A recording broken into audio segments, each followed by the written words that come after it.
achieveradio.com. Follow us on Twitter at twitter.com/achieveradio.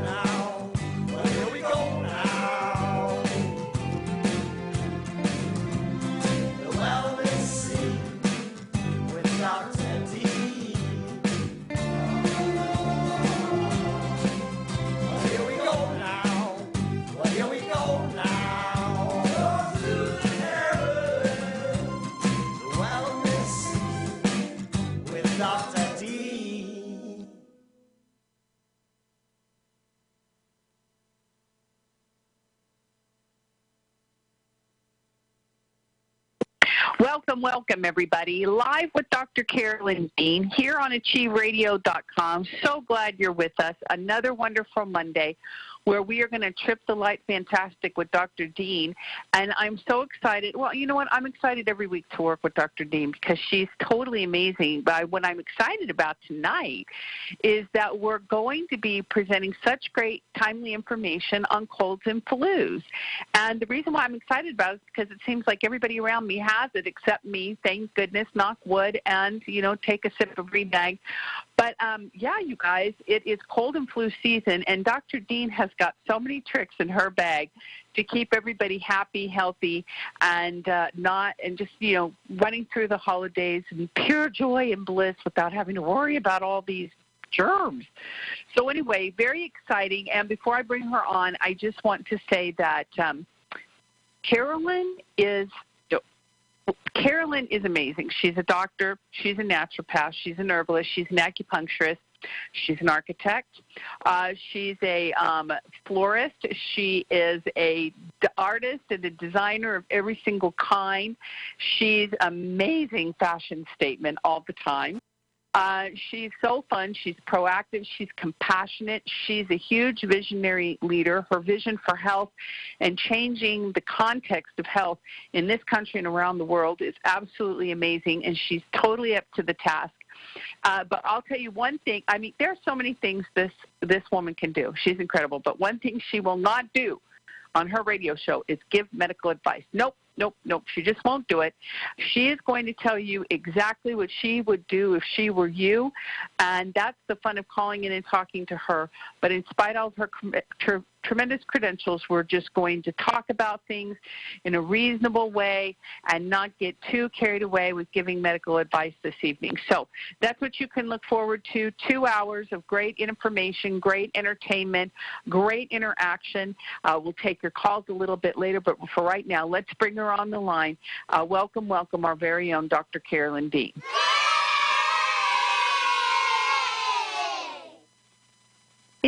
Yay. Thank you, Ginny.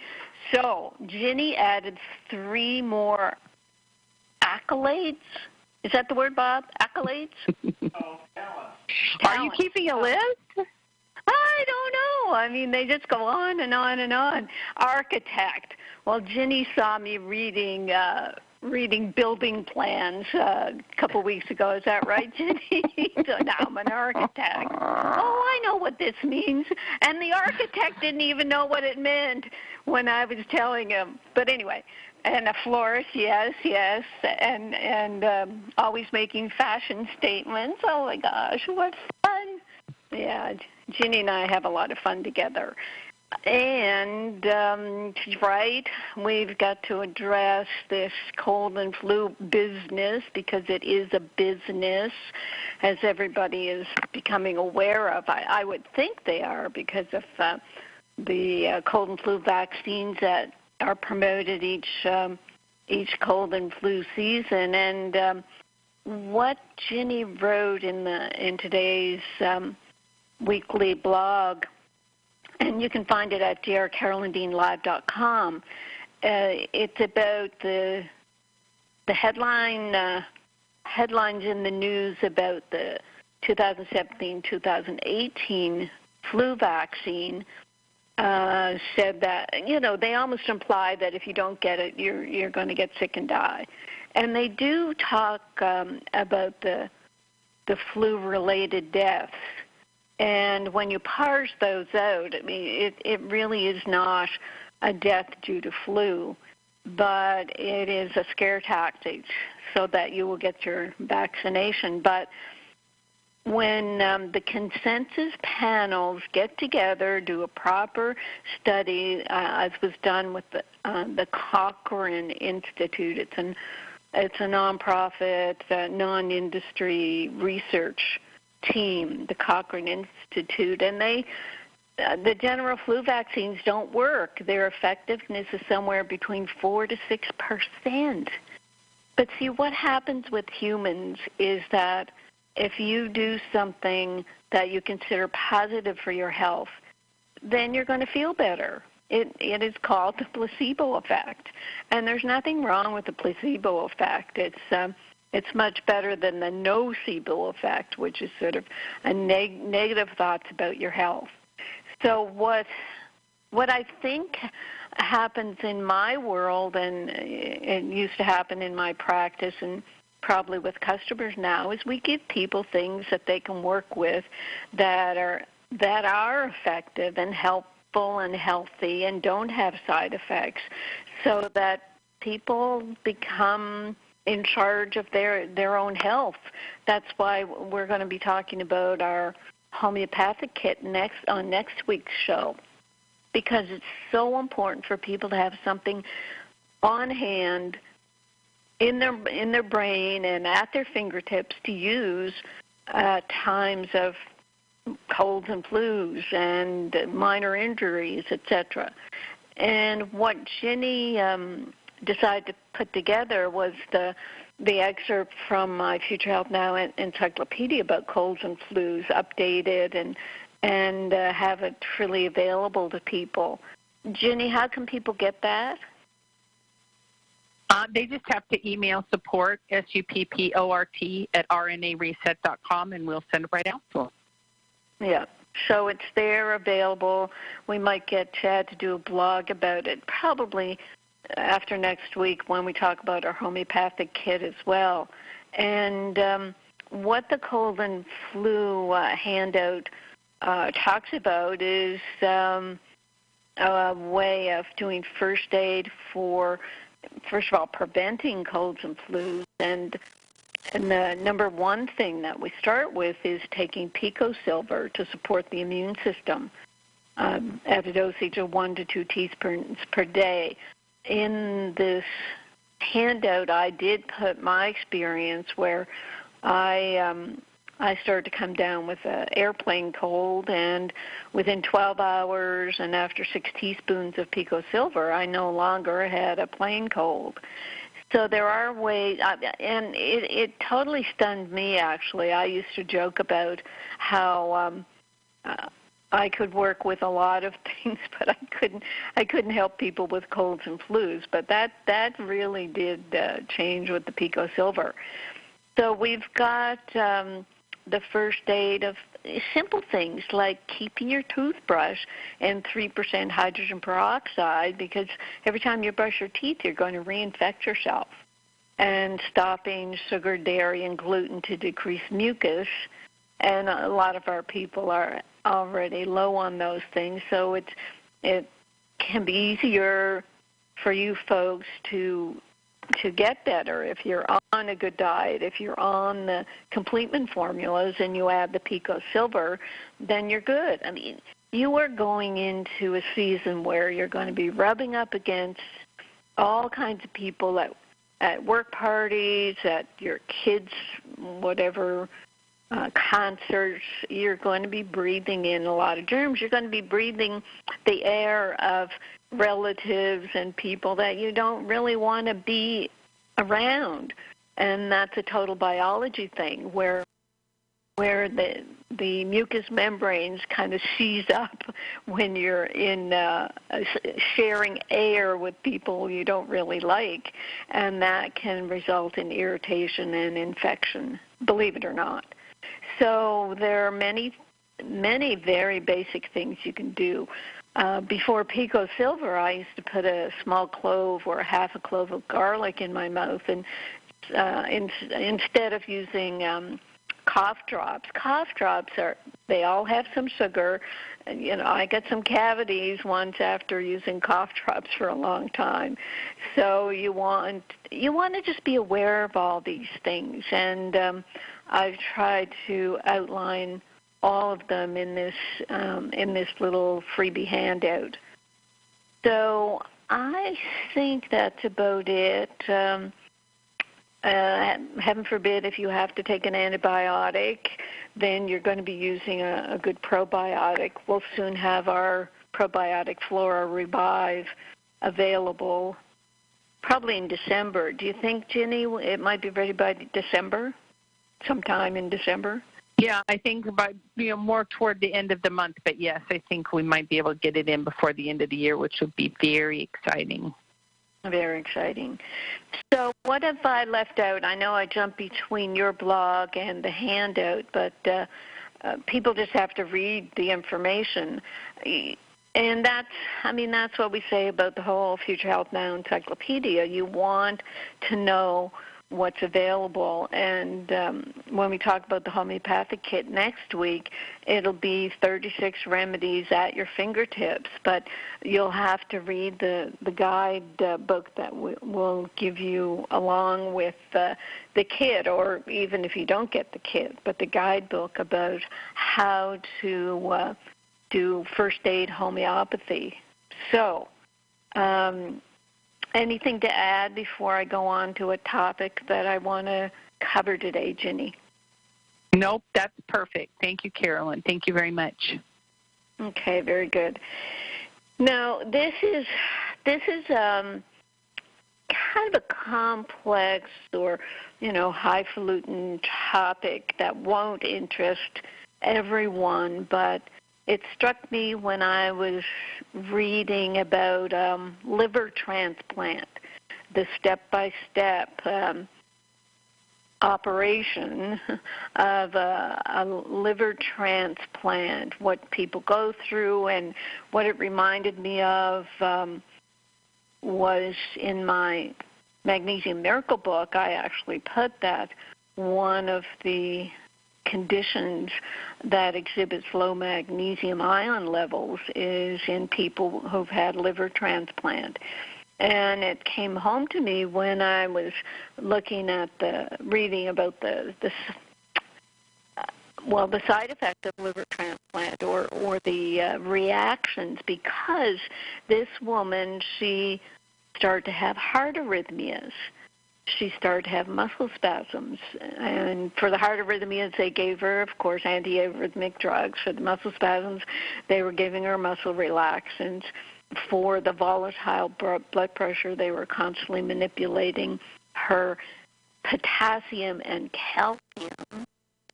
And nowhere in the whole scenario was magnesium mentioned. And what we know about anesthesia is most of the inhaled anesthetics are fluoride drugs. And actually what came to mind as well was a customer.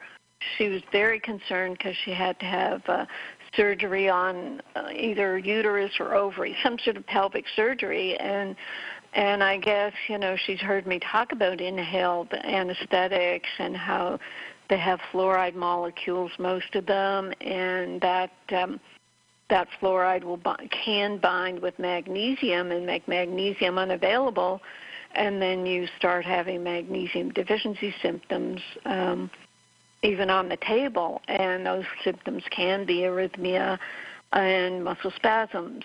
And in this customer's case, I suggested that she ask about having an epidural, because I don't know about any abdominal surgery, but certainly pelvic surgery, you can have an epidural. It's done routinely for cesarean sections. So sometimes there are ways around getting an inhaled anesthetic. When I had my ear surgery 2 years ago, I did not want a general anesthetic because I have a magnesium deficiency that makes me susceptible to arrhythmias. So I didn't want to wake up with antiarrhythmia drugs. So I put up with, I don't even know if I had a local anesthetic. They had to drill the calcium out of my ears. So that was not fun. But with inhaled anesthetics, you've got 1, 2, 3, 4, 5, 6, 7 out of about 9 or 10 that are all fluorides. So if you do get a general anesthetic, you're going to have a fluoride anesthetic. And if at all possible, ask for a magnesium drip. Go to my Magnesium Miracle book. And, I don't talk about it much. I will do more on this because this is very important.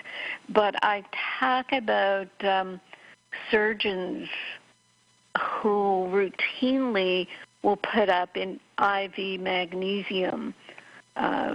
Russell Blaylock talks about this. And in the book, let me see what page that is. I have no idea what page this is. Perhaps 97. Dr. Bernard Horn, a general surgeon in California, has given intravenous magnesium sulfate to more than 8,000 patients over a 15-year period. Dr. Horn reports that blood pressures as high as 200 over 150 would normalize before surgery. Intravenous magnesium sulfate enhances the effects of general anesthetics so that during surgery, the dose of chemical anesthetics can be safely reduced. Using IV magnesium also results in lower postoperative pain scores. Less pain medication is needed in the 24 hours after surgery, and there's less postoperative nausea and vomiting. It's therefore a safe, cost-effective addition to other general anesthetics and pain killers, the opioids. So so there's that, trying to get an IV magnesium. If not, just, I personally, I can't tell you what to do, but I personally took double and triple amounts of Remag before my surgery. I also did an enema before going in for my surgery. You can't do that if you're sitting in the hospital, but they'll keep you NPO, nothing per OS, nothing by mouth, before the surgery to limit nausea and vomiting. But if you take a lot of magnesium beforehand, put your Remag lotion in a hand cream bottle and get someone in there immediately after surgery, a friend, relative, to rub Remag lotion into your hands and feet. Or I shouldn't tell you that's what you should do. That's what I would do.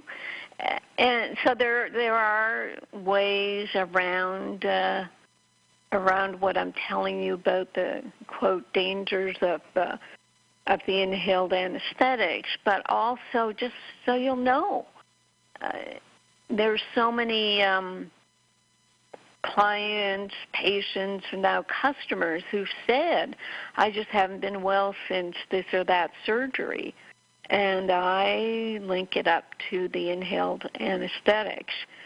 And if you look up the side effects, what are they? Arrhythmia, muscle spasms, and a volatile blood pressure. So it would seem to me that it's common sense that magnesium is important in the surgical suite, but they don't do the proper blood testing for magnesium. They have to do ionized magnesium tests, and they could easily do that in a hospital setting, but they haven't gone there yet. So hopefully, the more we drum away at this, the more doctors will become involved and start looking. I'm pretty sure, yes, in the book again, I have a section called Surgery-Induced Magnesium Deficiency. And I say in 85 to 90% of all patients tested, Low magnesium ion levels match tissue levels of free magnesium and accurately diagnose magnesium deficiency found in asthma, brain trauma, coronary artery disease, both types of diabetes, eclampsia, preeclampsia, heart disease, elevated homocysteine, hypertension, tension headaches, post-traumatic headaches, ischemic heart disease, liver transplant, kidney transplant, polycystic ovarian disease, stroke, and syndrome X. In many of these conditions, low magnesium ion levels exist in spite of normal serum magnesium levels, making the ionized magnesium test more reliable for magnesium deficiency. In one study, ionized magnesium testing on 3,000 migraine patients showed that 90% of those with low magnesium ion levels improve with magnesium therapy. So I apologize if I've scared some people, but there is a solution. The solution is to take more Remag before your surgery and after your surgery, and know that if you develop an arrhythmia after a surgical procedure, as we say to our people, you aren't suffering from heart disease, you're suffering from magnesium deficiency. And the doctors may not know that, but you know it. So there. Ginny, any questions? No, that was really good, Carolyn. Great information. Great information. Yeah. Thank you. Very good. So I do have, some testimonials and mailbag stuff, not a lot. So hopefully we can get our people phoning in. I only have about 10 testimonials. My gosh, I didn't think I had all that. But let's go to chat or whatever you want to do right now, Jenny. Okay. 602-666-6027 is the number to call. That's 602-666-6027. And if you've called in and you want to talk to Dr. Dean right now, you've got to hit *5 on your keypad. *5 will raise your hand in the studio and let us know that you've got a question or comment. Otherwise, your phone stays on mute and you don't have any way of talking to Dr. Dean. And we don't have any hands raised now. So that's kind of an indicator that if you did try to do that, it might not have worked. So again, *5 on your keypad to raise your hand and let us know you want to talk to Dr. Dean. I would like to, we do have questions on the chat line, Carolyn. I would like to, though, before we lunge into that, just give a complete and total love shout out to our warehouse team and our customer service team over the 4-day weekend.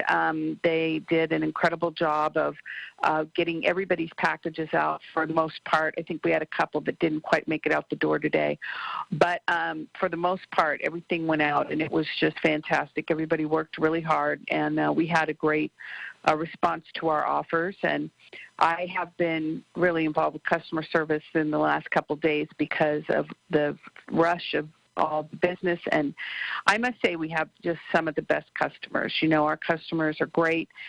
They're very understanding. They're very proactive. They take the information seriously. They're sharing it with their friends and family.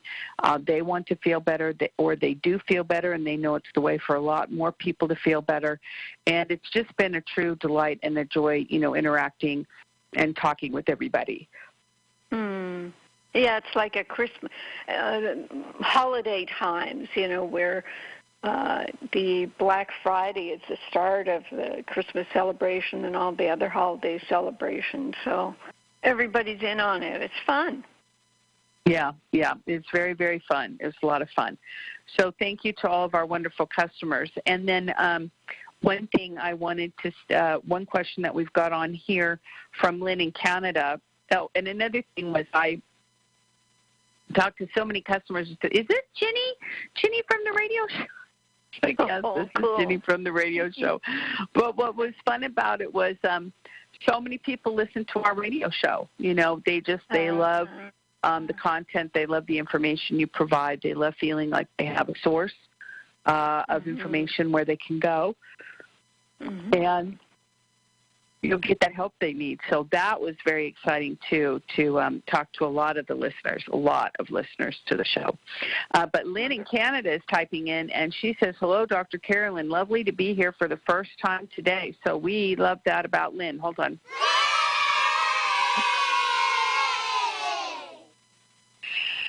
So she says, when you do take questions, can you please answer, can we give your products to our animals? I have an older cat, Toby, who I think would benefit from these supplements. Many thanks, Lynn. Wow. Well, Lynn is reading our minds about getting involved with our little Pico pets. So what do we tell her? What we say is, I don't even know if there's an RDA for animals, but what we say is probably it's something like 1 to 2 drops. Would you say per pound of animal, Ginny, or just 1 drop per pound of animal? Well, let's just say that one of the reasons why we aren't more aggressive about telling people to give the products to their pets is because we're not really sure about the dosing, and there are a lot of variations out there. And one drop of Remag has 2.5 milligrams of magnesium in it. Yeah. So if you gave them 10, you'd be giving 25 milligrams. So that could be a nice little chunk of magnesium for a pet. Probably not the larger dogs, but certainly for 50 pounds and under. That would be a good whack. And what I do is I keep mine in my water bowl all the time, mostly just the Remag. Although we do put some Pico Silver in on Sundays. I'll just put a couple drops of Pico Silver in their water just to keep their digestive tract kind of, cleaned out and not full of empty stuff, because you know how pets like to put weird things in their mouth. But and then the Remag, just 1 to 2 drops in a half gallon of water to start and see how they do with it. And if you've got localized pain, like if they've had an injury or something like that, then you can use some topically. Just put a drop or 2 on the end of your finger. You can use a spray. When my dog had a big surgery last year, she got sprayed every single day with Remag. I didn't care. No, you can't overdose the dog, but you don't want him running to the bathroom. But she was also constipated from pain meds, so it all worked out. So you've just got to kind of play with it. But yes, they're perfectly lovely and wonderfully compatible. And if they are older and they're getting locked up in their joints and that kind of thing, it's going to be better. It's much better than glucosamine, which I think is a colossal ripoff. I wish I had a dime for every glucosamine product I've ever bought that was just a dud. But anyway, so yes, we're doing it, and we've got vets that are consulting with us and fun things happening, and it's very exciting, isn't it, Carolyn? Yes, it is, and the more you hear about animals succumbing to all the human diseases and the fact that you have to vaccinate your animals. We'll be working on the protocols for what do you do when your animal gets vaccinated, and how do you help them through that. So we're definitely going to be helping you out with animal dosing. So thank you, Lynn. Yeah, absolutely. It's exciting. So we're calling it Pico Pets after Dr. Dean's Pico Minerals, and it's coming. Sometime we always say it's going to be faster than it is because we always have so many details we have to iron out. But we're shooting for 2019. But in the meantime, low and slow, just be proactive, pay attention, and large breed dogs, Labradors and stuff like that would definitely benefit from Realign for their heart. So you can figure it out. Yep, it'll all work out. And you can email support SUPPORT at RNA Reset and ask any other questions you have, Lynn, and we'll help you as best as we can. Dominic in Carolyn says, "Hi, Dr. Dean. I can only tolerate small amounts of Remag due to the detoxing and environmental. Okay. I finally found my tolerable amount, which is 1/8 of a teaspoon in 24 ounces of water, which takes about 3 days. 3 to 4 ounces of water mixed in the morning, 2 to 3 ounces in the evening. If I take more, I detox environmental toxins, which makes me sick. Is there any other way for me to get my magnesium levels up without detoxing environmental toxins? Thank you for all your info. Your protocols are a lifesaver to me. Well, while you're taking the magnesium, the REMAG-4 is to slowly detox. So unfortunately, it's just going to take time. We've had people with similar symptoms who've started with 1 drop in a liter of water, sipping it through the day, and then slowly when their detox subsides, they'll add another drop. So it sounds like you found a place where you can have some detox, but hopefully it doesn't interrupt your life too much. But it is a matter of just staying at a stable point for as long as it takes to get the environmental toxicity low, and then increasing by a few drops. And perhaps adding the Remite, if you're not already doing it, will help all the different things that the 12 minerals in Remite help the body with. Perhaps a Pico Silver would be the next one, but it's don't just leave it up to the magnesium. Work with the other minerals. I don't know if you're doing the sea salt in your water. That can also be helpful. And just hydrating. A lot of people aren't drinking enough water, and detoxification does require you to flush with water, but again, not too much. I think our guidelines are very good in that regard. Take half your body weight in pounds, and that half of your body weight, drink that number of ounces of water a day, and in every liter, work up to a 1/4 teaspoon of sea salt. And the RNA drops will be helpful too, to help make perfect cells. If a person can't take them by mouth, we say to rub them on the body, or do the Renew lotion. We have one friend and customer who's using the RNA drops on her autistic Down syndrome son's hand. He just reaches his hand out when she's ready to give him his daily dose, and puts some drops on and does 22 swirls. And he's just doing wonderfully just on some of these very basic things. So just go low and slow, and be patient, and know that the worst is over and you're on the right track. Excellent. Okay, 602-666-6027 is the number to call this evening if you have a question or comment for Dr. Dean. Again, remember to hit *5 on your keypad to take your phone off mute, and then we'll put you on with Dr. Dean. Okay, very good. Excellent response for Dominic. Thank you. Lynn from Canada says, thank you. Ginny, makes perfect sense, as our animals can also benefit with these supplements. And Sarah typed in and said, I find that taking binders really help with detoxing, like charcoal, fulvic acid. Alvin. What's Alvin, Carolyn? ALVIN? Don't know that one unless it's fulvic humic. But yes, we do talk about binders, mostly psyllium and bentonite in our yeast protocols. And they do help when people have kind of a fast gut, fast metabolism. Their bowels react by dumping, and the psyllium bentonite help. I'm not keen on charcoal because it turns the stool black, and heaven forbid it can cover up an intestinal bleed, which is black, looks black. I don't know, it's just my medical background doesn't let me recommend charcoal. Oh, okay, very good. Sarah said Align. Algin. I'm sorry, geez.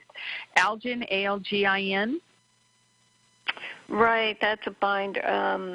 Algin, what's the other word for it? Chemical, seaweed. So, seaweeds are very mucinogenic and binding. Oh, okay. So like charcoal, pectin, Ginny, like pectin. Okay, yeah, like pectin. Okay, very good. All right, excellent. Yeah, very good. Excellent. Okay. Nancy typed in earlier. She said that she's doing very well lately. She said that she's looking forward to the information on the homeopathic. She's not put a lot of information into the area, but she's listened to a whole summit on it, and she's been curious to know more. So I think next week's show is going to be pretty awesome. Yep, very, very wonderful. Very wonderful. Okay, Carolyn, let's see where we are. I think we're caught up here, and let's look for our waving hands. No waving hands. No waving hands. Okay. Mailbag and testimonials. Now, this is fun. Hi, doctor. I just want to say that I've been taking your Remag for 4 days now. I also started salting my water with a little Himalayan pink salt.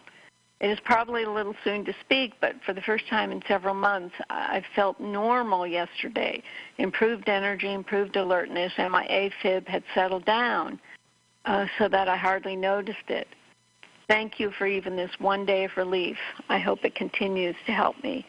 And this gentleman, he's just so excited he had to write in. And what I said to him from that, I said, it shows how healthy you really are, and your body was just waiting for Remag to come along.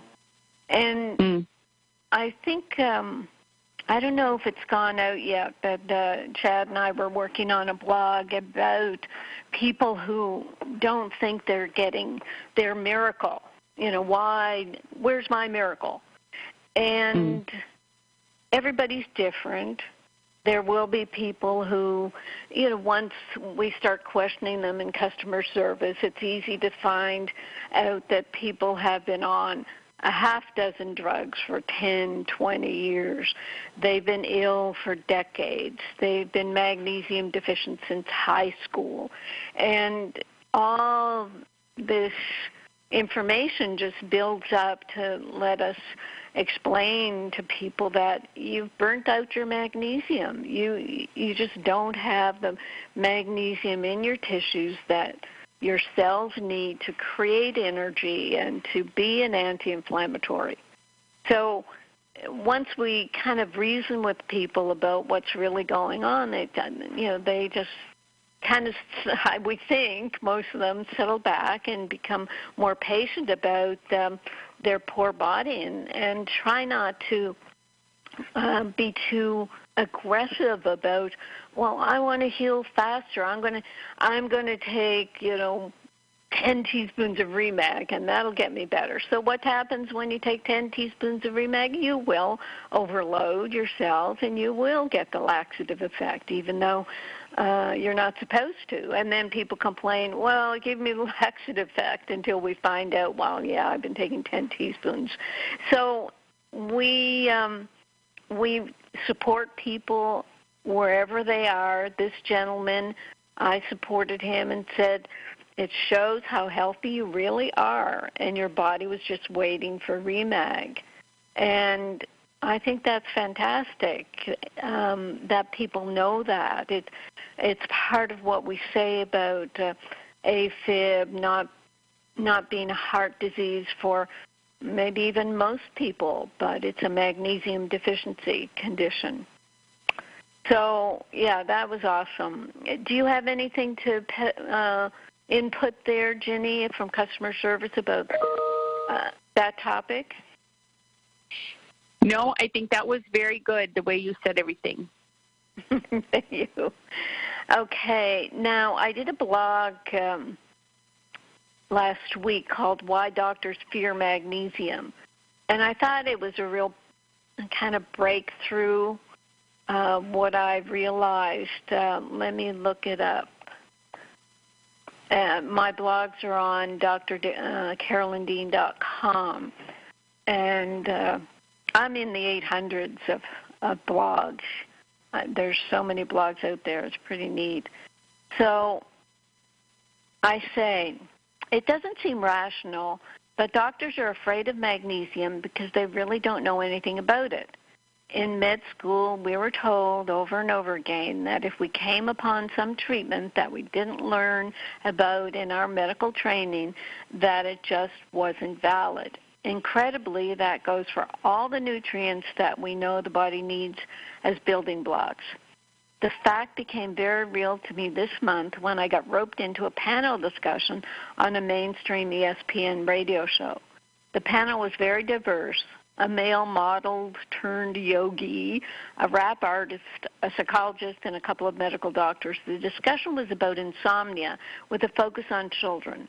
I was about 7th on the list, and by the time they got to me, the solutions ranged from letting an infant cry themselves to sleep to what drugs to use, especially if a child was hyped up and not sleeping because he was on ADHD meds. I immediately said that I had the solution for both kids and adults, magnesium. I couldn't help but say that kids on ADHD meds often ended up on antidepressants, and most, if not all, the young people involved in suicides and homicides were on these drugs. That statement was a big red flag to the doctors who don't want to be held accountable for their prescribing practices. So when I said that taking magnesium could be as simple as putting a child in an Epsom salts bath, a male doctor asked me what was the science behind my advice.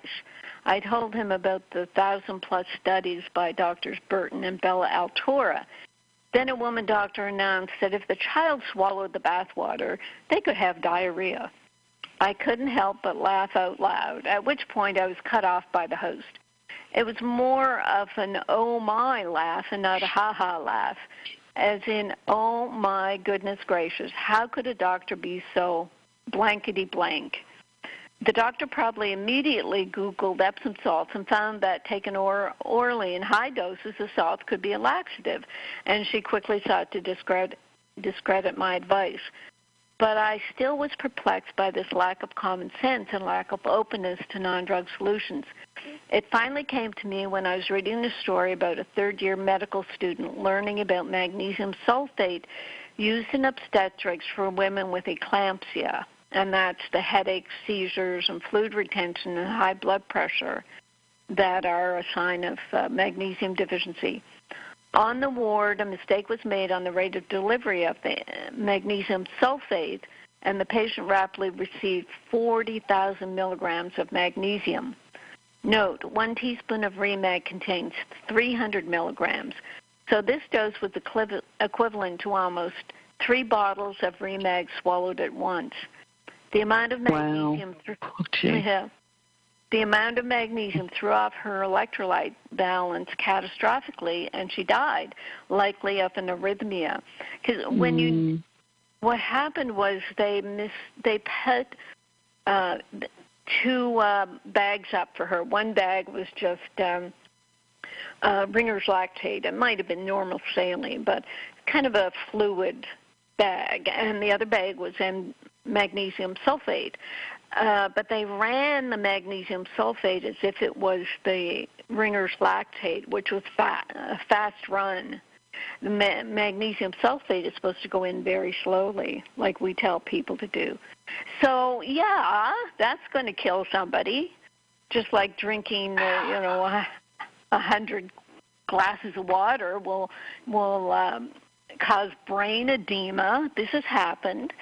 There was a case of someone, a mental patient who got in a hot tub and brought in a whole box of tea bags and spread the tea bags into the hot tub, took a cup and started drinking the tea.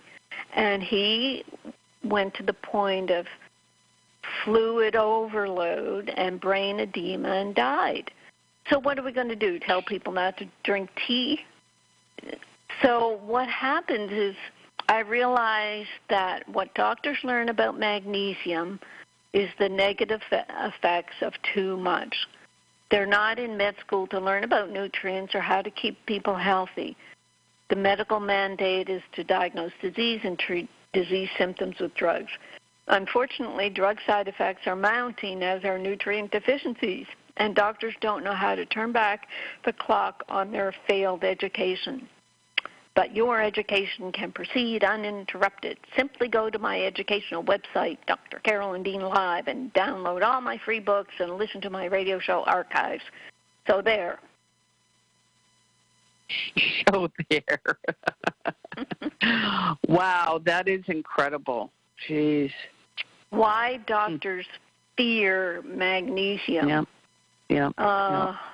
And it's just, yeah. I mean, I'm not on, I don't associate with doctors, I don't trust them, I don't like most doctors.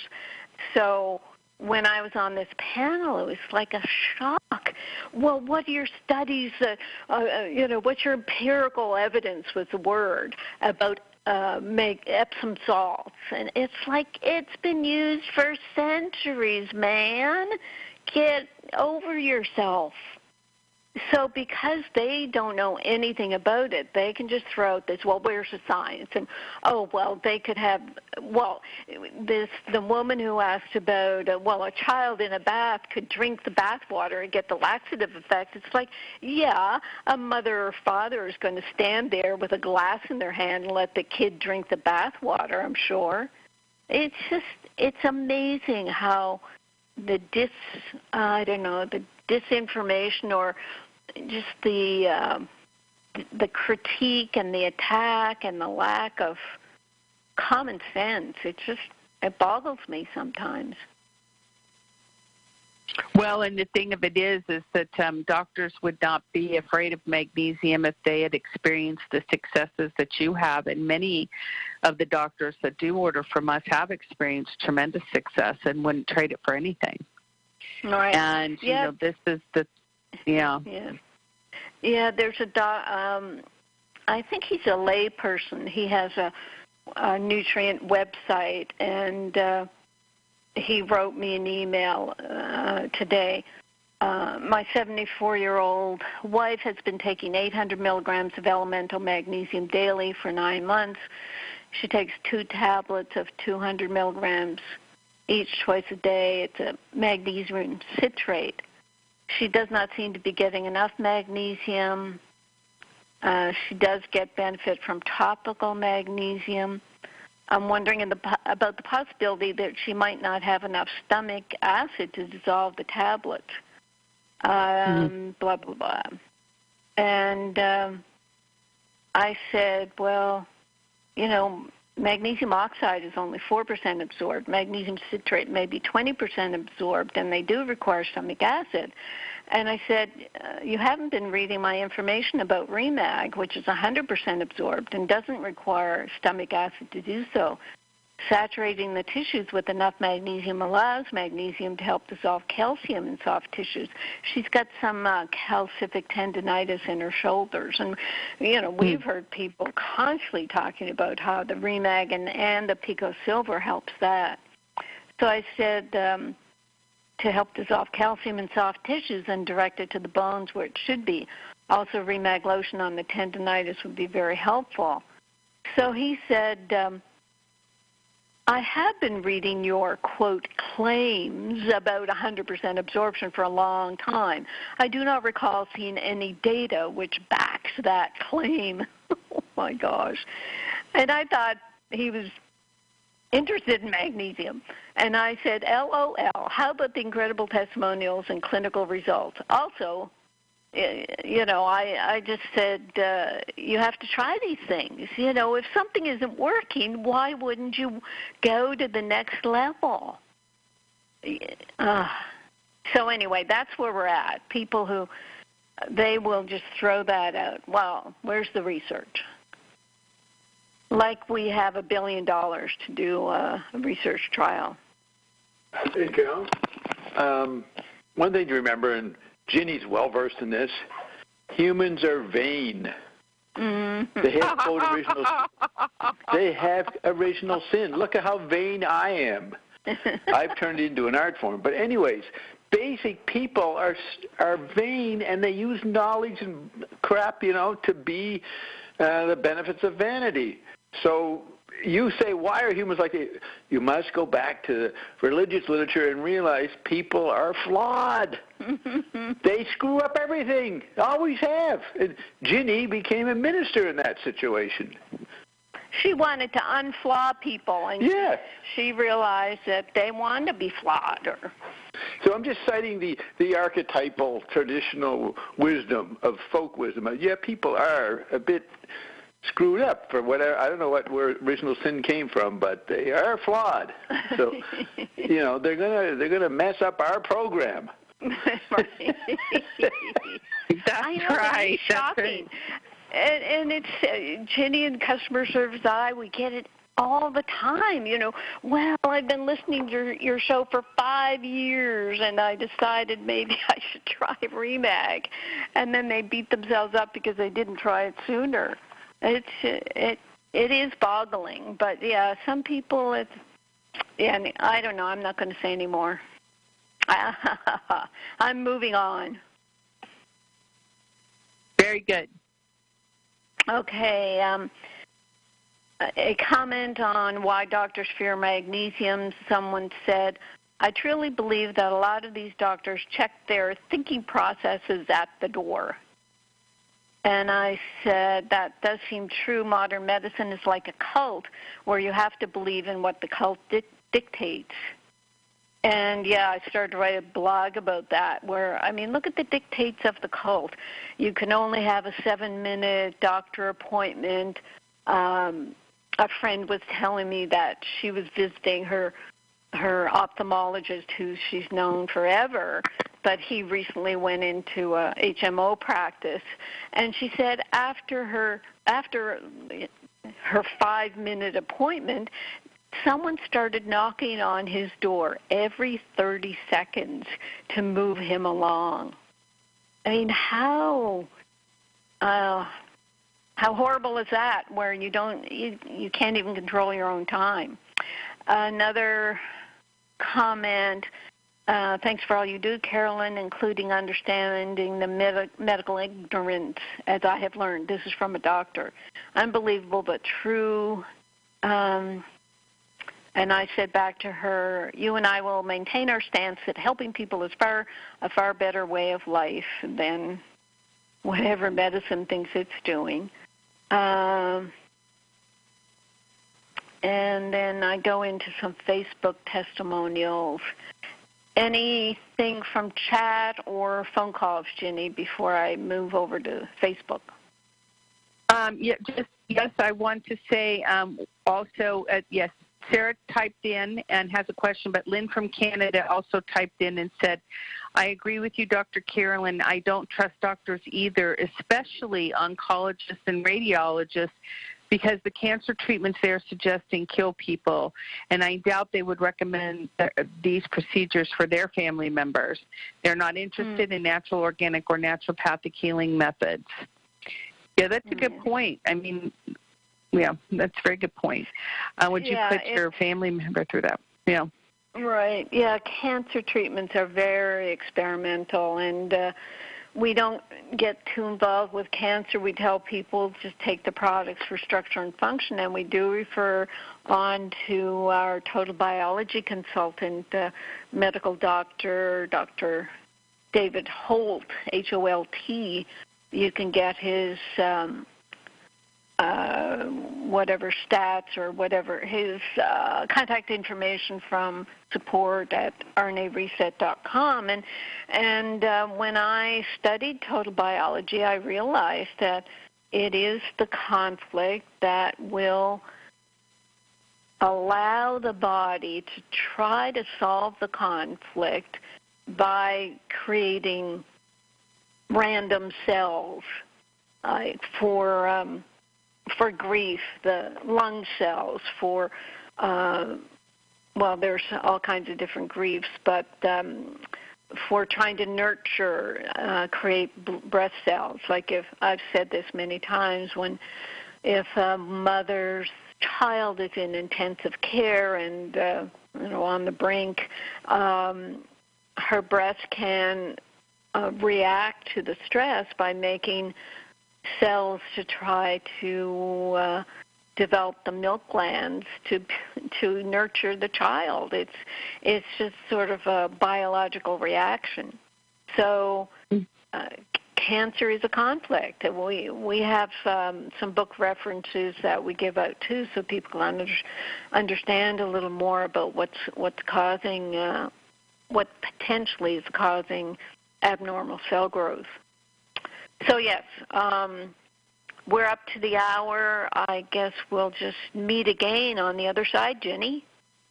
Yes, that sounds wonderful. Hour 2 of Dr. Carolyn Dean Live coming up. We do have some raised hands, so we'll take phone calls at the beginning of the next hour. 602-666-6027 is the number to call if you'd like to talk to Dr. Dean in this next hour. And we will press on with our very important agenda of saving the world, Carolyn. Just a modest project for a Monday evening. Yes, raising people from the dead. Correct.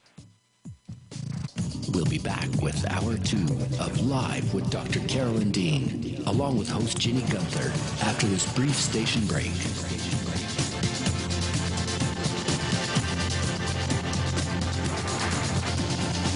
You can also get updates and resources online by visiting drcarolyndean.com.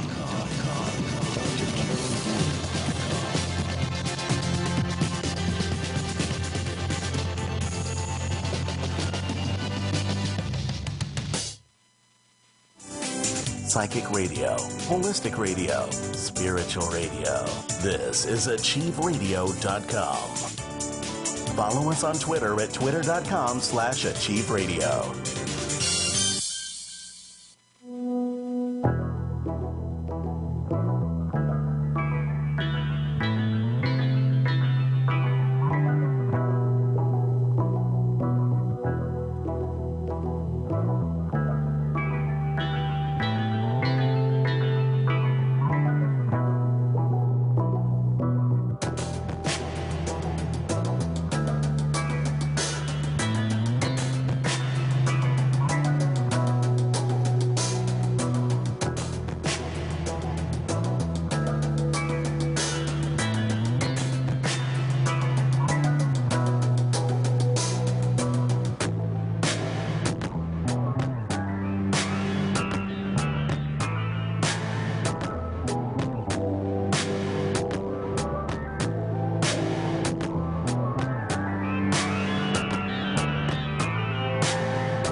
achieveradio.com.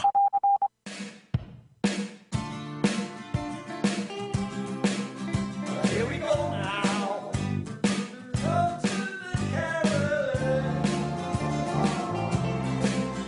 Here we go now. Here we go. Psychic radio, holistic radio, spiritual radio. This is achieveradio.com.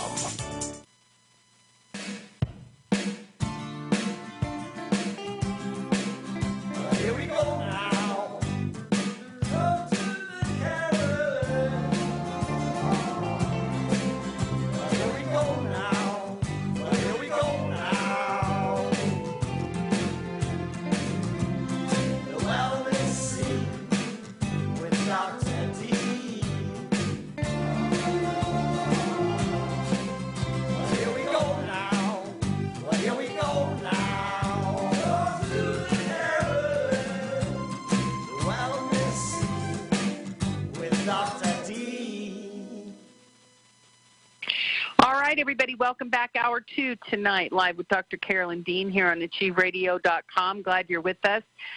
Lots and lots of things to do and say, and including taking phone calls from our excited radio audience, clamoring, running to the phone to get on and talk with Dr. Dean, who is one of the most fun people to talk to in the whole wide world, mostly because she knows so much cool and groovy stuff.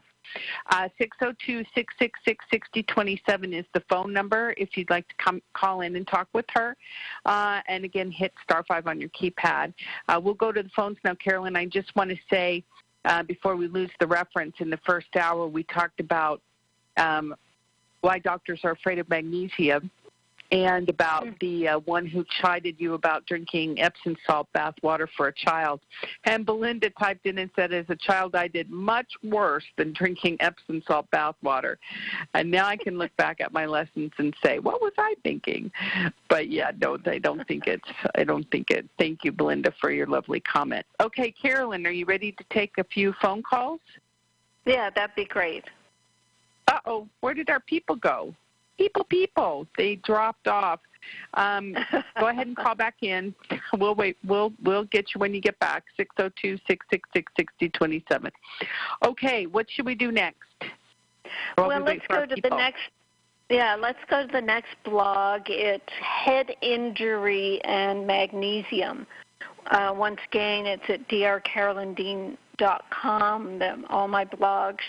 And this, I go into a recent Medscape article that reported head injury tied to long-term cognitive decline and dementia risk. A quarter of the 13,000 head injury victims in the study experienced long-term cognitive decline and greater risk for dementia over the 20 years of follow-up.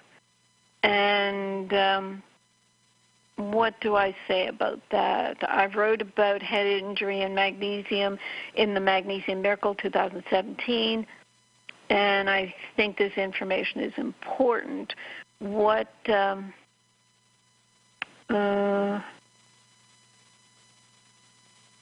it's a little vague. I better fix this article on the site.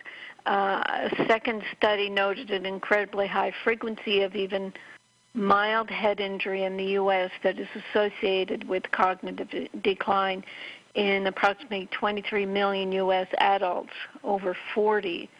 And then I quote from my book about animal studies showing that brain magnesium levels fall dramatically at the site of a head injury.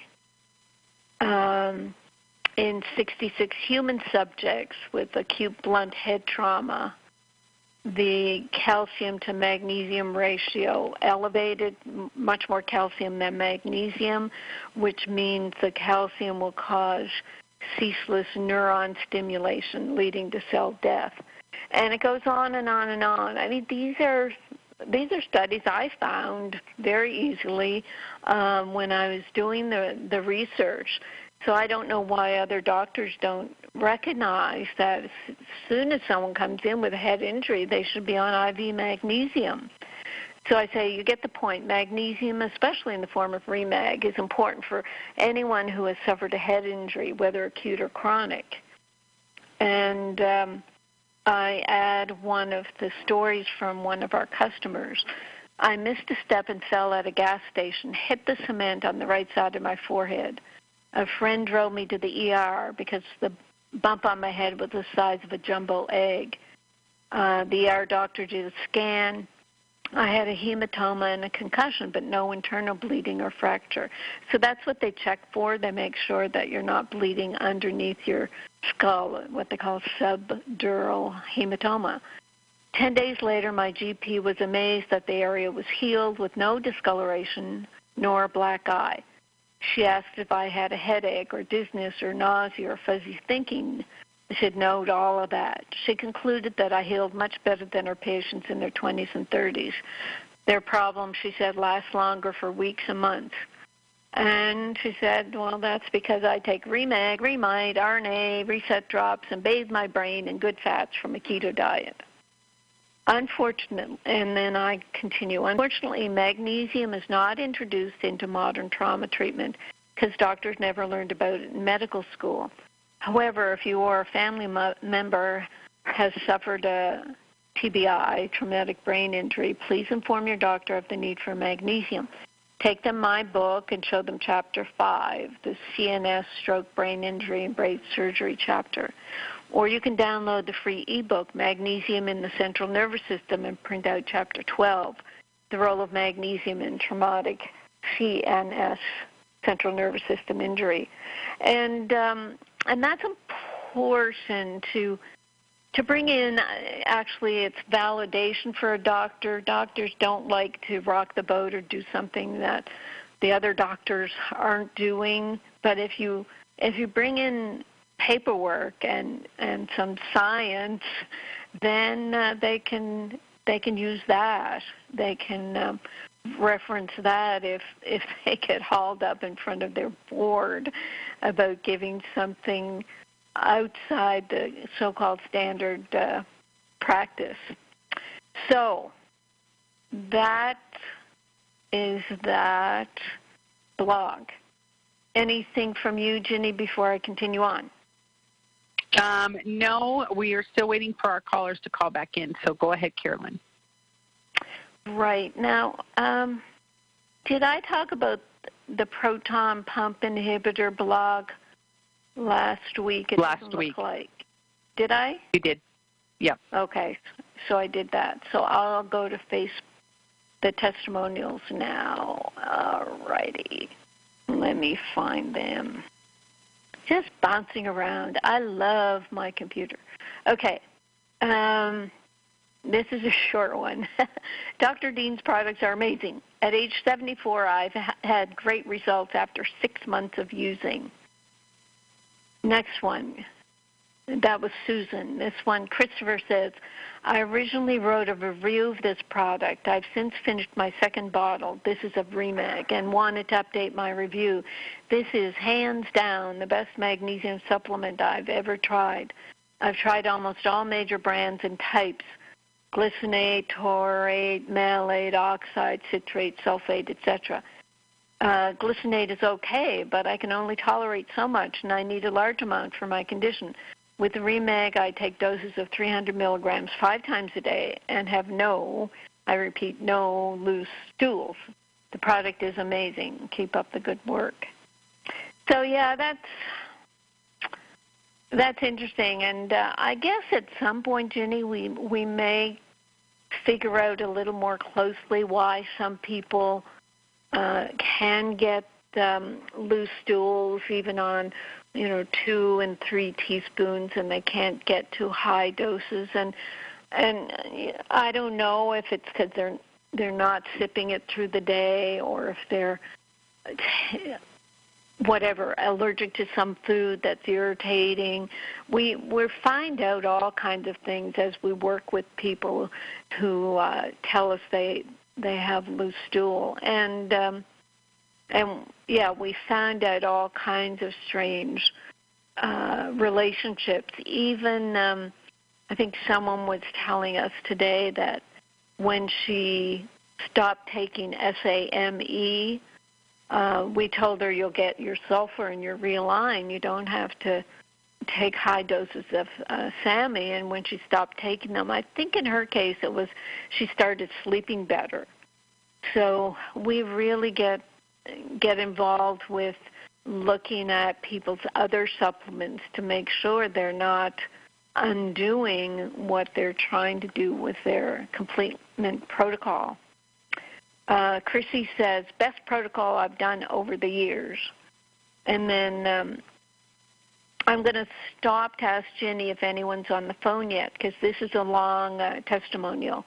Ginny, can I do this one now, or do you have somebody? Well, let me just ask, I don't have anybody on the phone, but let me just ask this question, because Sarah typed it in the last hour, and I flew right by it and didn't see it. She asked if she can use Remite topically on her thyroid externally. Will she get more support by using it that way? I don't know about more support, but people do use the Remite topically, and it's usually because they don't want to take it orally. If you can take it orally, it's probably going to work faster and better. We haven't made a Remite cream because the dosage for Remite is 1 to 2 teaspoons, so people can tolerate that compared to the taste of the Remag at 60,000 parts per million, and taking 3 and 4 teaspoons a day. So try to take it orally, but you can experiment with it topically and let us know what you find. Hey, Carol. Right. Just occurred to me through the years on my radio show on Saturday, there's always people going, "Praise Bob."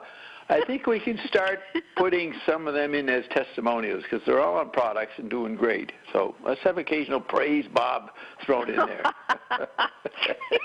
Well, you dig them up, Bob, and you present them. You got to do some work. I will call them and say, "Are you referring to our products?" And then I'll get it backed up. Okay, great. Thank you. Okay, Ginny, will I move on? Yes, please. Yes, please. Okay, Jenna says, and this is on Facebook, my husband and I needed to lose weight. We used the Atkins ketogenic method and successfully lost most, if not all, the weight we needed. At the point my weight slowed down, my menstrual cycle became a nightmare. My cycle became heavier and painful.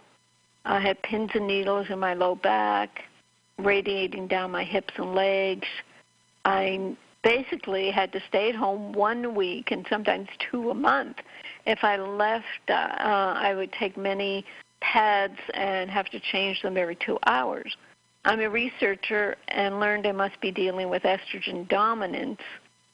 I added progesterone and an indole 3-carbinol. And then fast forward to magnesium. My husband and I had already been taking high doses of magnesium pills daily. I was starting to have new menstrual pain, and my cycles were still heavy, even on the progesterone and indole 3-carbinol. Indole 3-carbinol is an estrogen blocker.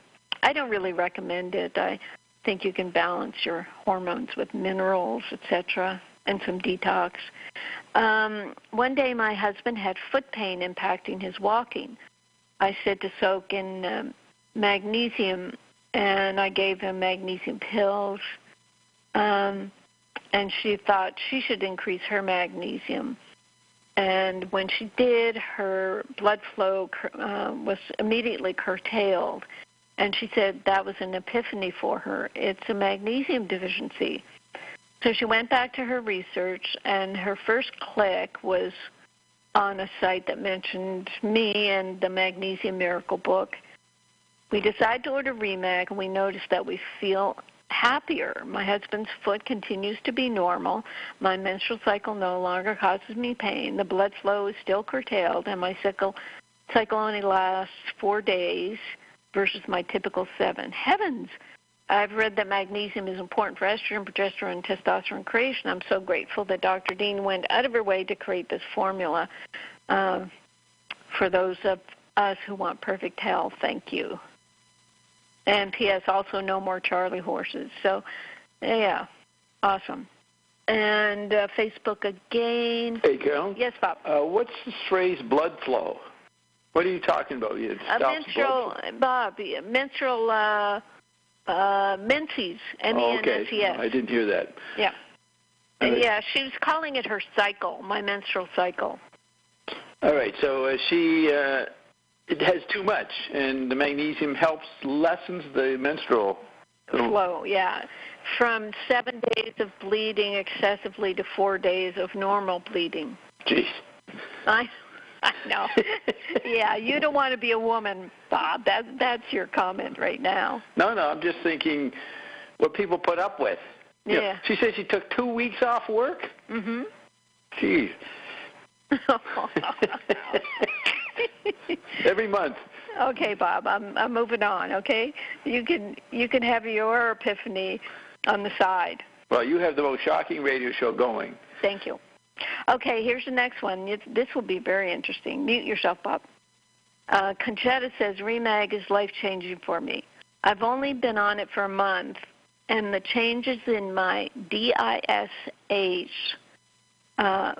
Forster's disease, what does she say? Yeah, she has had changes, but let me just explain here. DISH is diffuse idiopathic skeletal hyperostosis, which is a bony hardening of ligaments in areas where they attach to your spine. So she said, I've only been on it for a month, and the changes in my dish are incredibly different. Less rigidity, more mobility, no achy muscles, no muscle spasms in the spinal muscles. It's my magnesium miracle. I have a ways to go to be completely healed, but this product serves my passionate intent to heal this awful condition. I want to tell everybody all my thanks to my dear friend Nancy G for telling me about it. Okay, so what this is, I mean, I did not learn about DISH in medical school. I went to medical school in the mid-'70s. I had a tough schooling. We memorized everything. I don't know if DISH existed back then. So what did we learn about it? Diffuse idiopathic skeletal hyperostosis, just think of that. Diffuse, so it's all over. Idiopathic means they don't have a clue what's causing it. Skeletal is your skeleton. Hyperostosis means bony growths. So it's calcification, bony hardening of ligaments in areas where they attach to your spine. So it's calcification of your ligaments. And that's going to be very painful and irritating. So what have we been doing in our culture for the past couple of decades is getting more calcified, taking less magnesium because it's not in the diet, adding more calcium to our foods. Orange juice has added calcium. We've gone to the stage where we are aging because of calcification. So I'm typing in DISH, when was it discovered? I don't know if it'll come out. First described in 1948 in a report of 9 patients ranging in age from 50 to 73 who suffered from spinal rigidity and exuberant osteophytes. That's bone projections on radiographic studies. What causes it? By buildup of calcium salts in the tendons and ligaments, calcification, and abnormal new bone growth and hyperostosis. The reason this happens is not understood, despite a lot of research. They just need to talk to us, for Pete's sake. Good grief. How incredible. So there's this new condition of calcification. And how many times have I talked about, well, the calcification of the coronary arteries, that's going to block your heart and cause heart attacks. The calcification of your carotid neck arteries, that's going to cause calcification, break off, and cause stroke. Calcification of your kidney arteries is going to cause the high instance of kidney disease now. And every place else in your body can have the potential of calcification. So, Bob, are you muted? I hear. No, I want to mention something. That was a very good explanation of ridiculous words. You laid out how you think about it. Everybody note this. Just look at each word you knew from medicine what they might mean, and figured out it's magnesium deficiency instead of idiopathic relaxed bowel maneuver retrieval. Yeah. Oh, I know.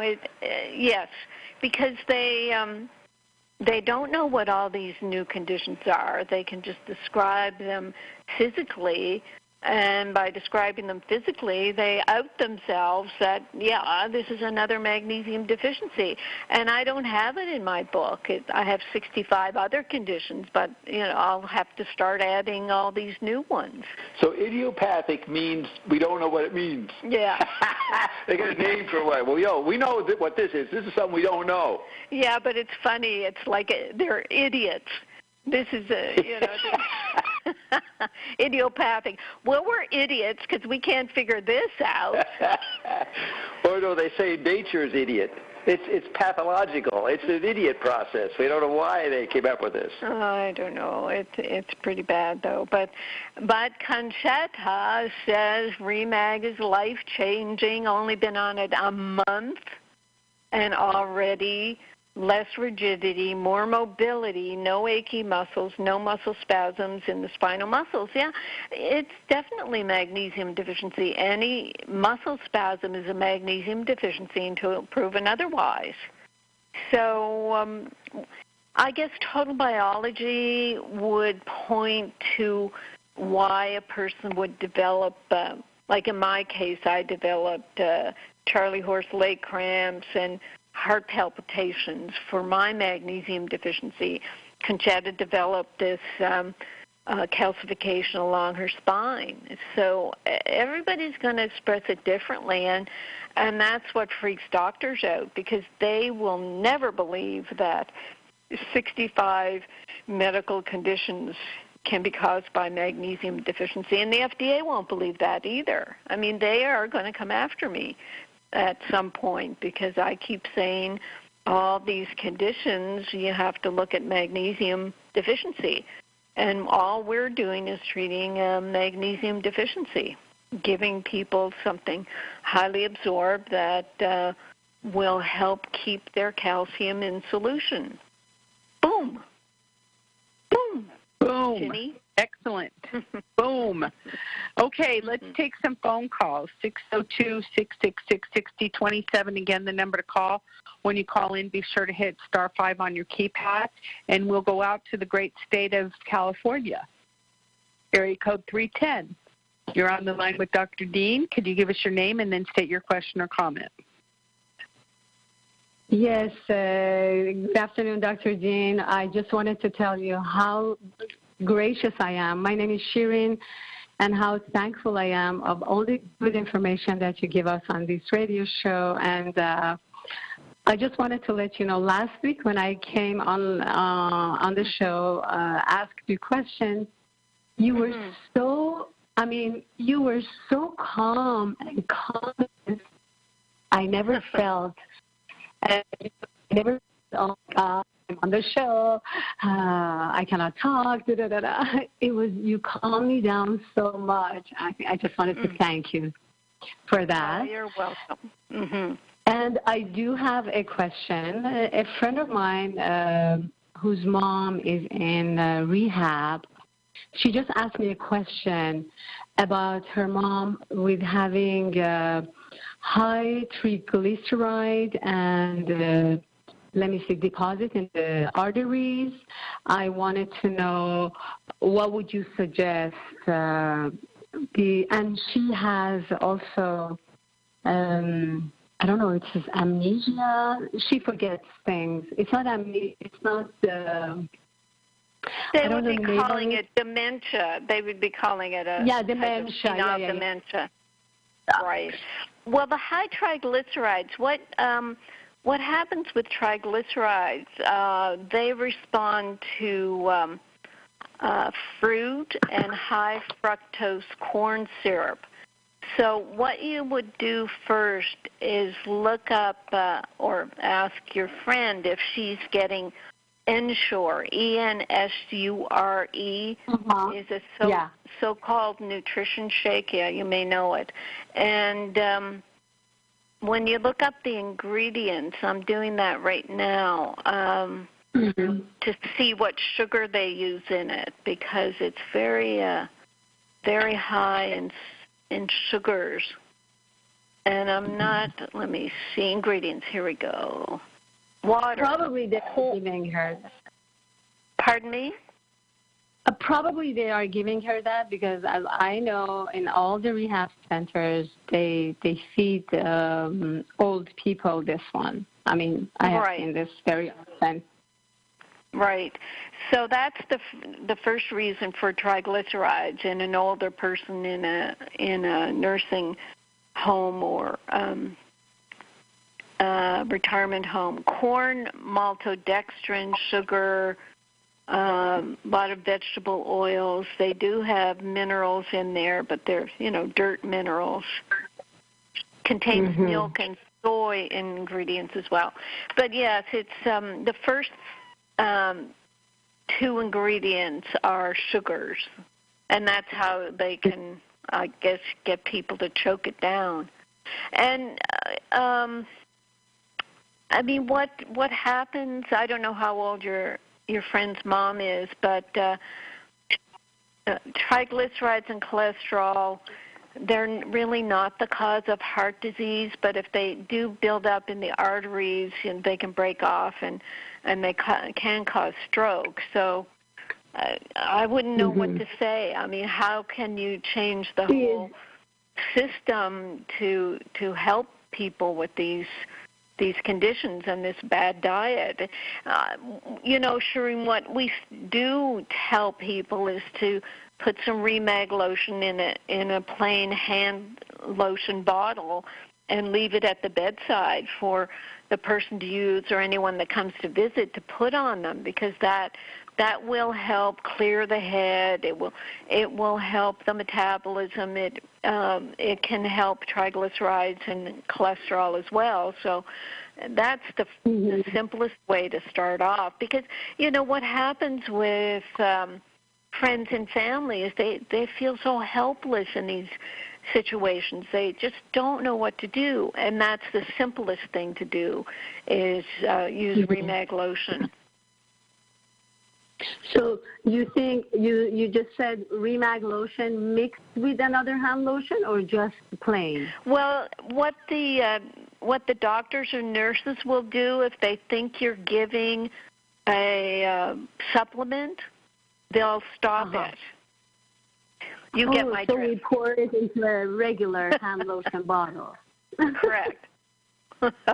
Yeah, we are terrorists, Sharon. We are health terrorists, okay? Oh, yes, I know that. I know about that very well. How some people are being really, put to end on purpose. I mean, what can we say? Yeah, so we do our best, and, people do respond. Even to, we've had people who say with their parents, there's one of our customers, Susanna, her mother refused to take any of our products, just refused. So as soon as the Remag lotion came out, she put the Remag lotion in her mother's hand lotion, and it didn't take really that long. Within the year, all her rheumatoid arthritis blood tests went to normal. She lost the knobs on her hands, and she was sleeping better. She had a better mood, a better attitude, just with Remag lotion. Yeah. So would you, in this case, prescribe or suggest Remag liquid, because she doesn't stay in that rehab all the time. It's just periodic, and she go home, and she's about 85 years old, I would say.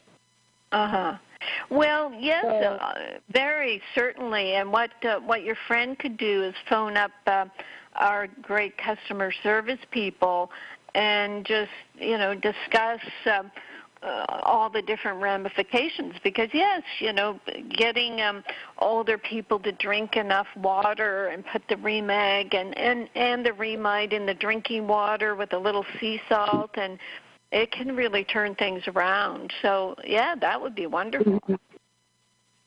All right. Okay, do I have time to ask another question about my mother, or I can wait? Oh, no, go ahead. Yeah, okay. Thank you so much.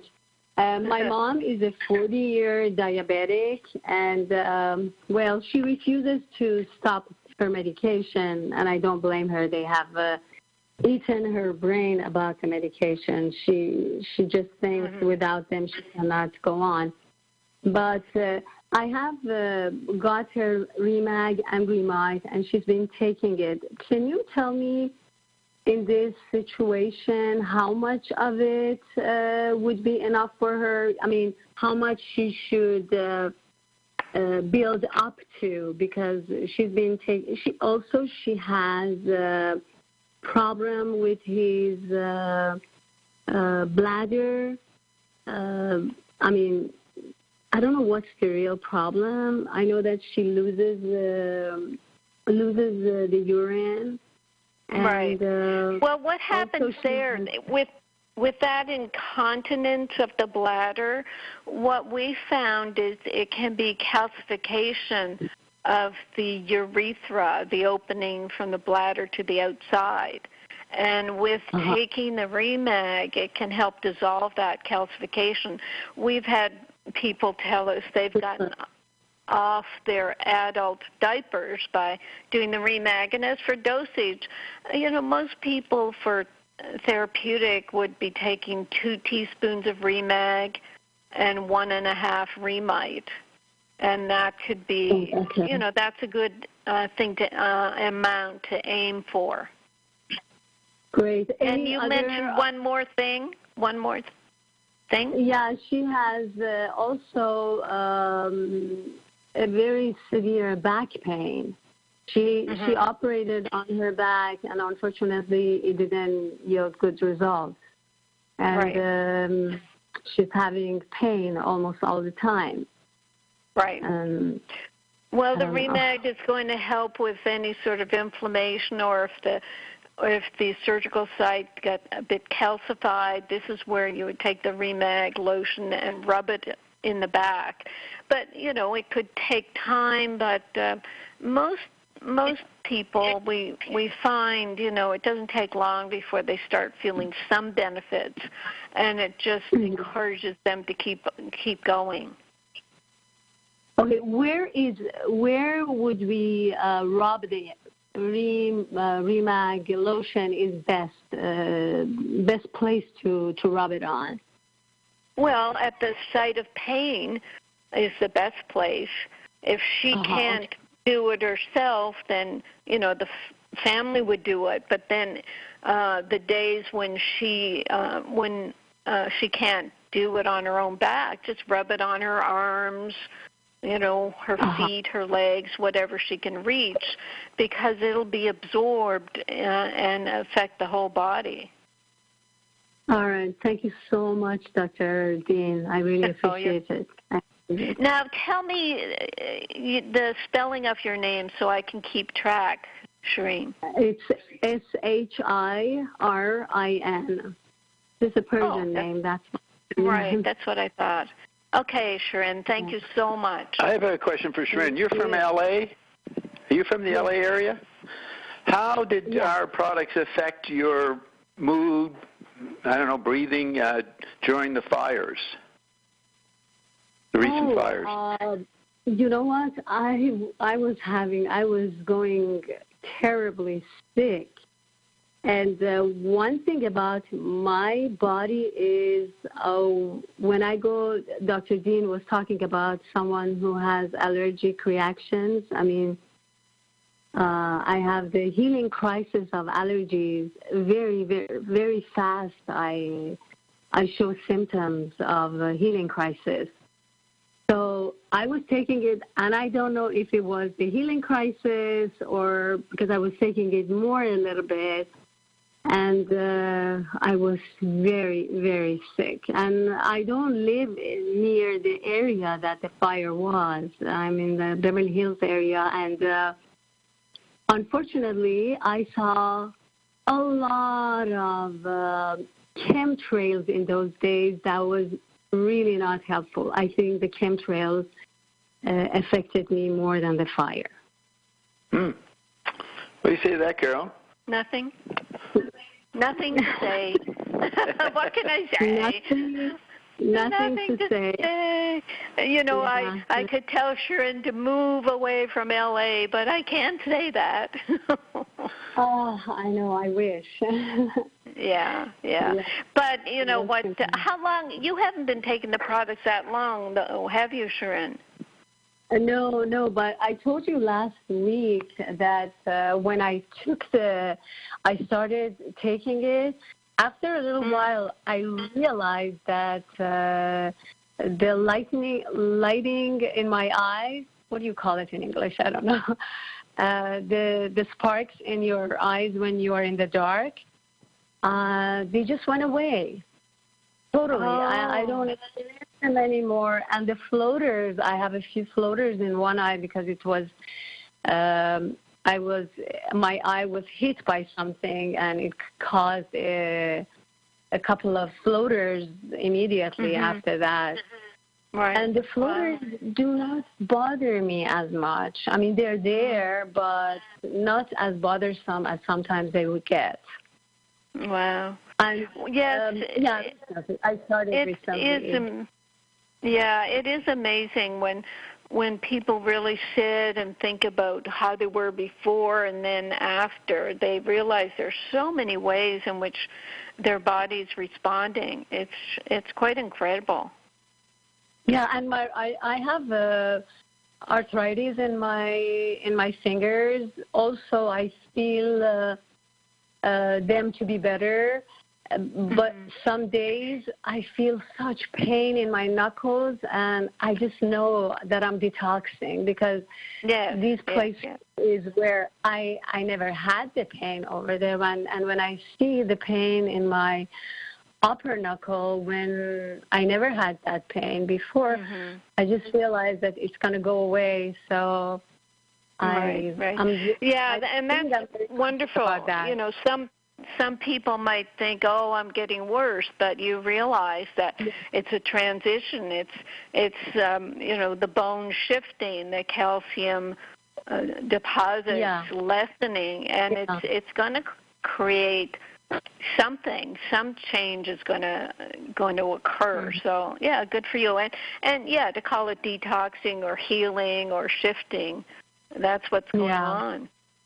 I really think I'm being blessed by knowing about that, because a lot of people stop taking what they're taking, although it's very good for them. It's a sign that it's working, but they say, no, this is not good for me.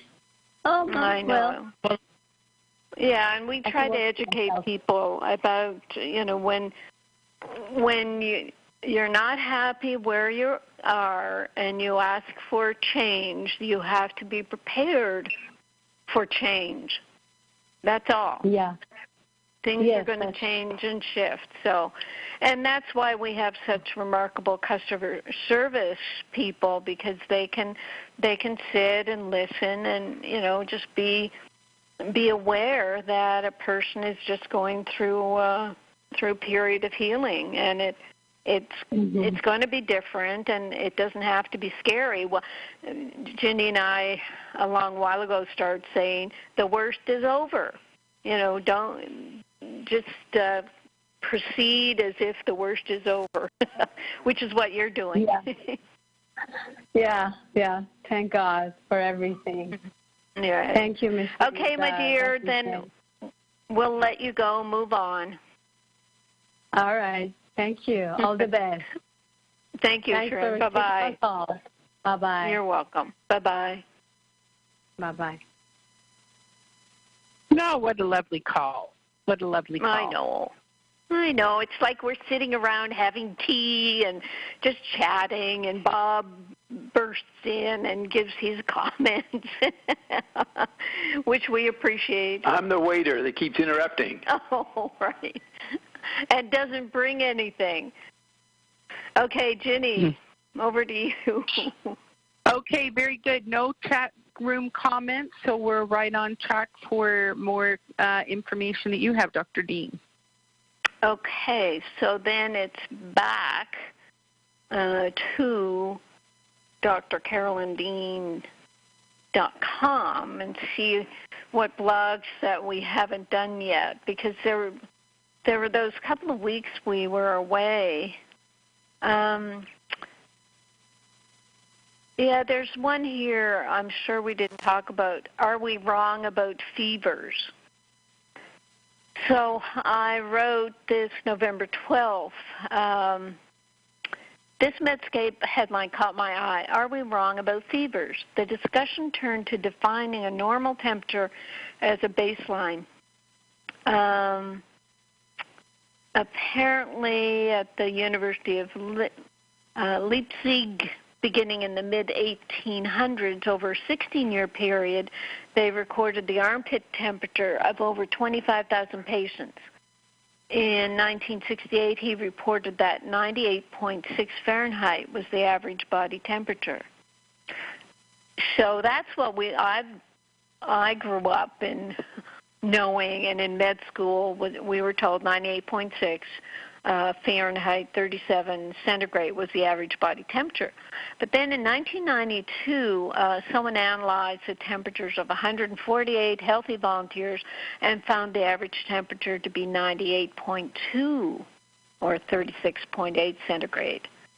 In a 2018 crowdsourced study, they published that the mean temperature for males was 97.7 and the mean for females was 97.8. So we've gone from 98.6 to 98.2 to 97.7.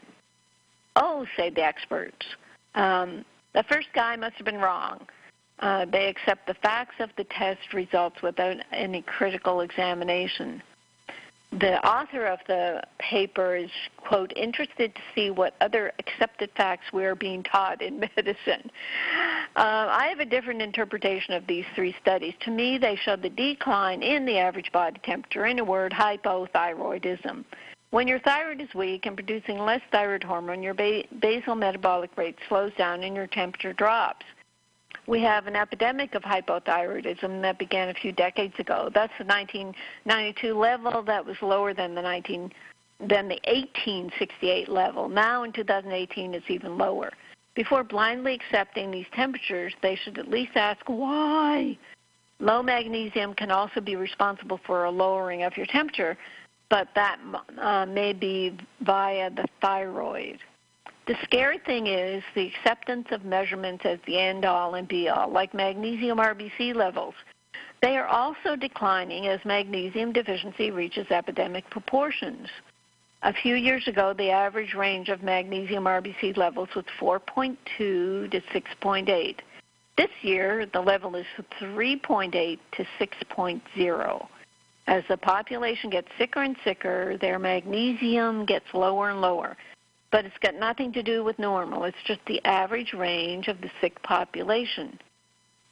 Even if you're sitting across from your doctor with a migraine, eyelid twitching, heart palpitations, wheezing, cramping, and tingling, if your magnesium RBC is 3.8, your magnesium is deemed normal and you are offered a handful of drugs. So there. What do you think of that, Ginny? Look at that deducement. I have deduced something that medicine just, oh my God, are we wrong about fevers? Oh, those stupid people in 1868, they didn't know how to take a good temperature. Oh my gosh. So there. Funny. That's so funny, Carolyn, when you get excited. So there. Yeah, oh man. Do you end all your blogs with "so there"? No. No, I just say it because Ginny thinks it's cute. Yeah. It's indicative of your personality, too. It is, because I'm cute. Bob, that's right. Okay, Ginny, anything from you before I go on another blog rampage? Nope, I think you're good to go. All right. Do you recall me going over the blog called Discontinuing Benzodiazepines? Yes, I do. Yep.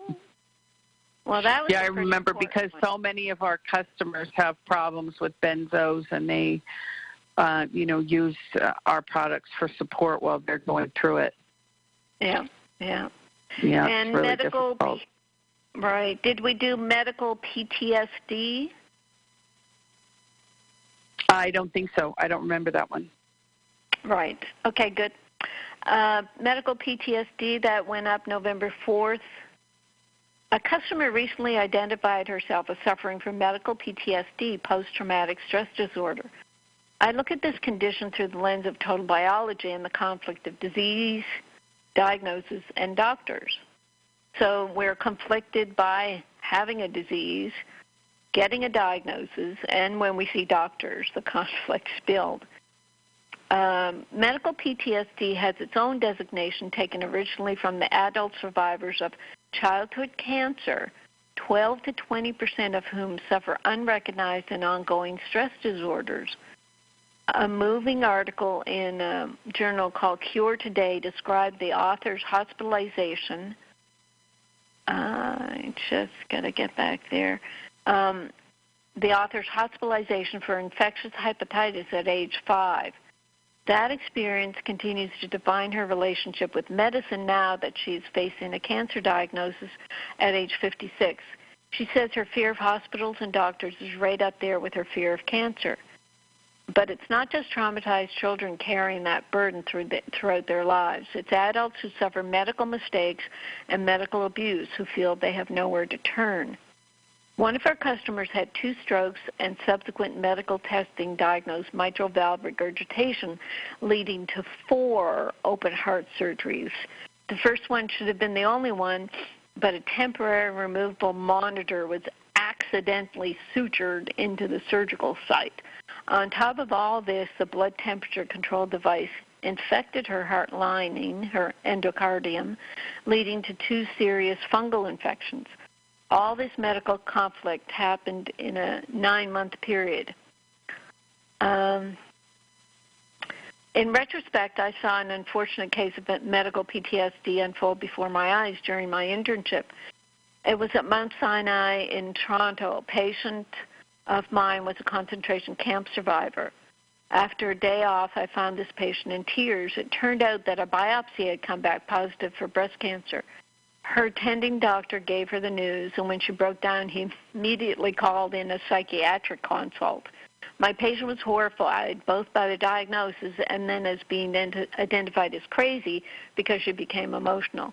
When we spoke, I was shocked at the depth of betrayal she felt when she said, at least in the concentration camp, she knew who the enemy was. The majority of our customers who consult with us have had sufficient medical conflict to acquire a layer of PTSD. Medical PTSD causes people to self-medicate with alcohol and drugs, even prescription drugs, which are recommended by allopathic medicine.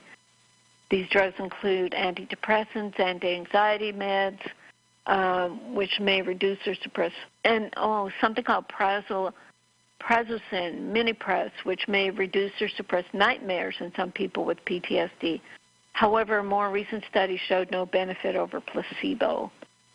In allopathic medicine, psychotherapy is also recommended. Cognitive therapy is a type of talk therapy that helps the person recognize stuck patterns.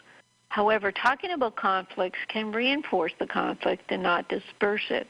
Exposure therapy is a type of behavioral therapy that helps the person face both situations and memories, but it has to be done very delicately because re-exposure can reinforce the conflict and not negate it.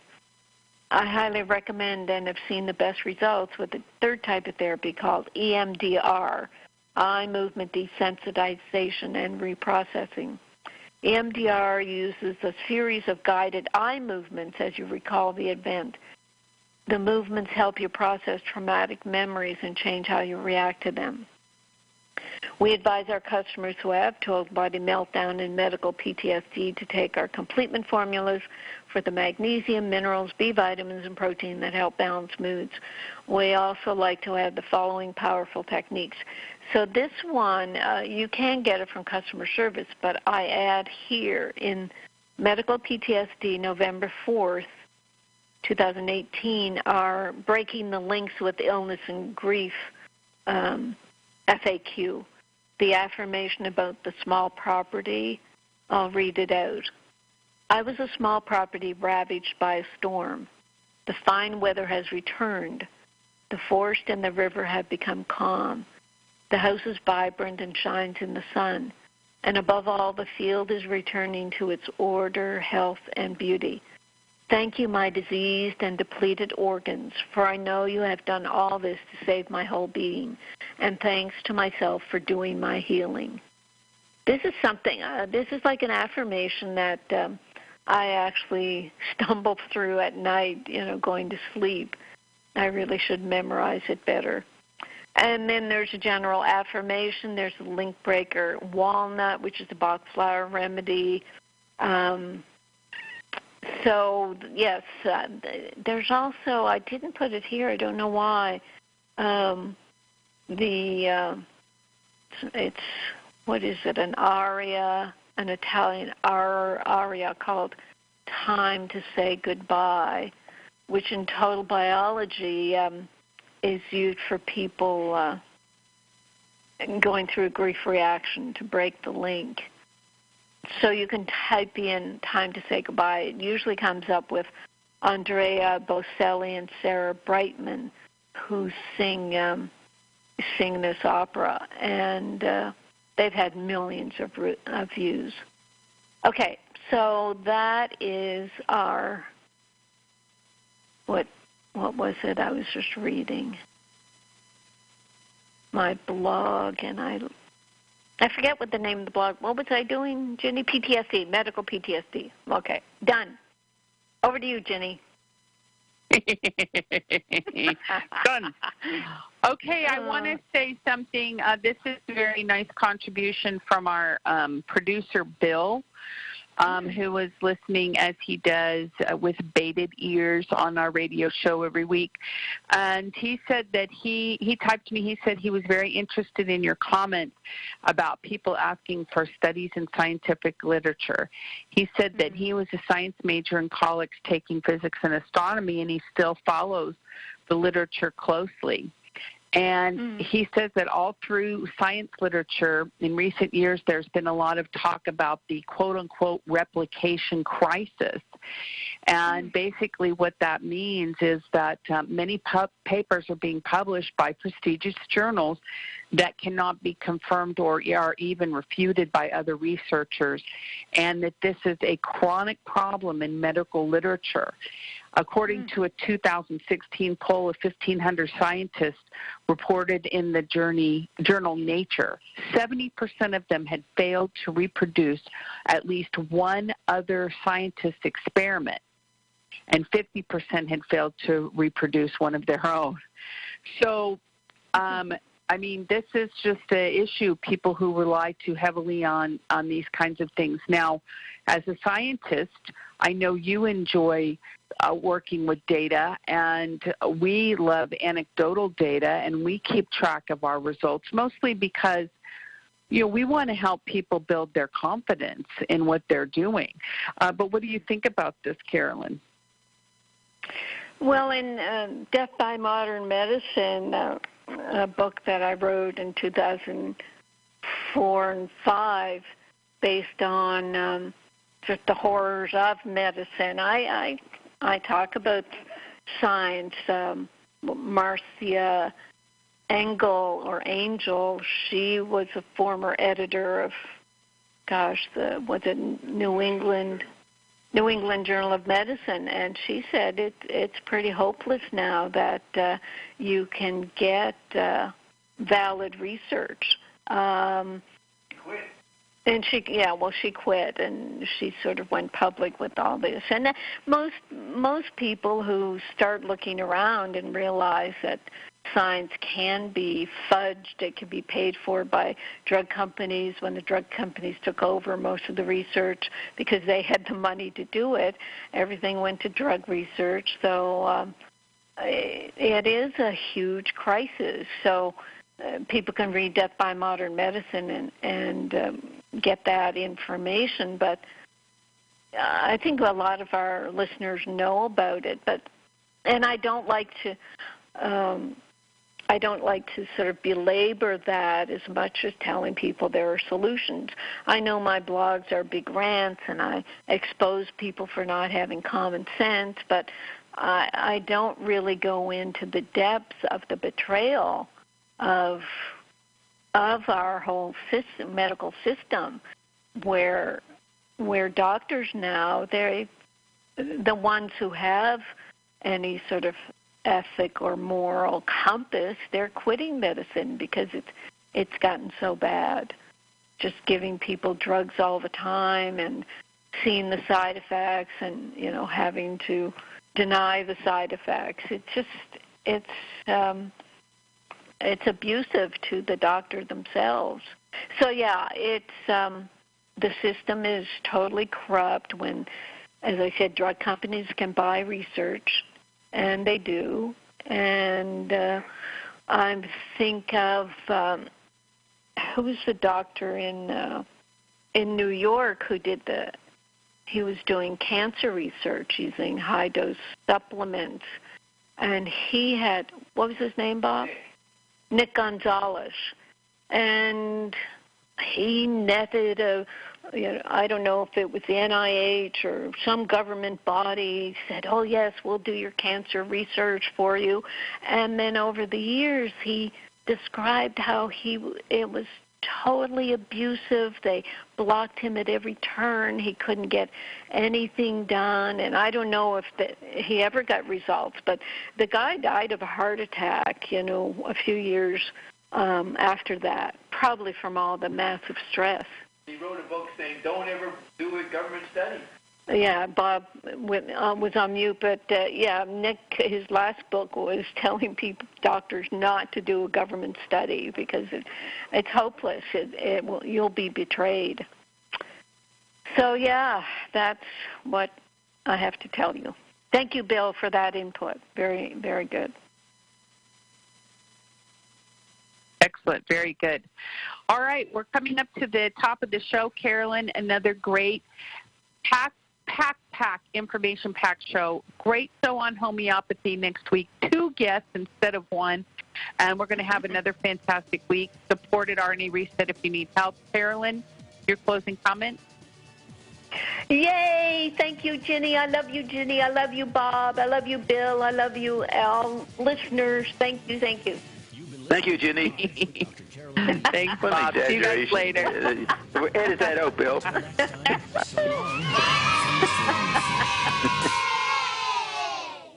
AchieveRadio.com. Got a new tech device? Be sure to recycle your old one. The Consumer Electronics Association is making it easy to recycle your old TVs, tablets, and smartphones. Go to greenergadgets.org, type in your zip code, and you'll find the recycling center closest to your home. That's greenergadgets.org.